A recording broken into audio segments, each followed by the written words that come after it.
নমস্কার বন্ধুরা, অসীমা রান্নাবাটি চ্যানেলে আপনাদের প্রত্যেককে স্বাগতম। তো আজকে আমি পটল চিংড়ি রেসিপি করে দেখাবো খুব সহজভাবে। তো এর জন্য দেখে নেওয়া যাক কী কী নেওয়া হয়েছে। তো এখানে পটল কেটে নিয়েছি, আলু আর চিংড়ি মাছ তো ভালো করে ধুয়ে নিয়েছি এখানে। তো এবার প্রথমে আমি নুন আর হলুদ দিয়ে মেখে নেবো এগুলোকে। তো নুন হলুদ দেওয়া হয়ে গেছে, এবার এগুলোকে আমি মেখে নিচ্ছি।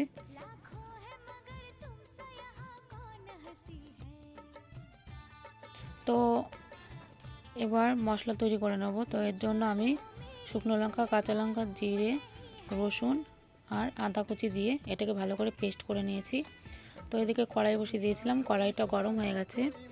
এবার এর মধ্যে আমি চিংড়ি মাছগুলোকে প্রথমে ভালো করে ভেজে নেব।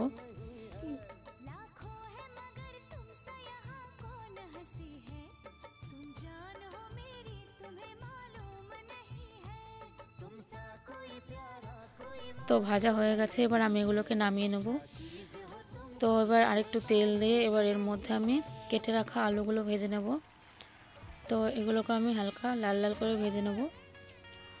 তো আমার ভাজা প্রায় হয়ে গেছে, এবার এগুলোকে আমি নামিয়ে নিচ্ছি।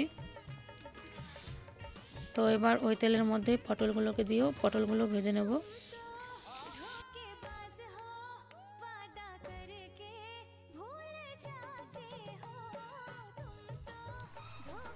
তো পটলগুলো ভাজা হয়ে গেছে, এবার পটলগুলোকেও নামিয়ে নিচ্ছি।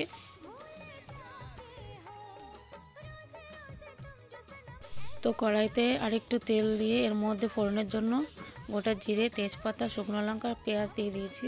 তো এটাকে প্রথমে একটু ভালো করে ভেজে নেব। এবার এর মধ্যে আমি পেস্ট করে রাখা মশলাটুকু দিয়ে ভালো করে কষতে থাকবো। তো দিয়ে দিচ্ছি নুন, পরিমাণ মতো একটু হলুদ গুঁড়ো দিয়ে ভালো করে এটাকে 5 থেকে 7 মিনিটের জন্য কষতে থাকবো। তো এর একটু পরিমাণ মতো একটুখানি জল দিয়ে কষে নিয়েছি। তো ঢেকে রেখে দেবো 3 থেকে 4 মিনিটের জন্য। তো দেখতেই পাচ্ছেন মশলাটা থেকে তেল ছেড়ে দিয়েছে কত সুন্দর। তো এবার আমি ভেজে রাখা আলু আর পটলগুলো দিয়ে ভালো করে কষতে থাকবো 5 থেকে 7 মিনিটের জন্য। তো এটাকে একটু হালকা ঢেকে ঢেকে কষাতে থাকতে হবে। তো এবার আমি এর মধ্যে ভেজে রাখা চিংড়ি মাছগুলো দিয়েও ভালো করে কষিয়ে ঢেকে রেখে দেবো।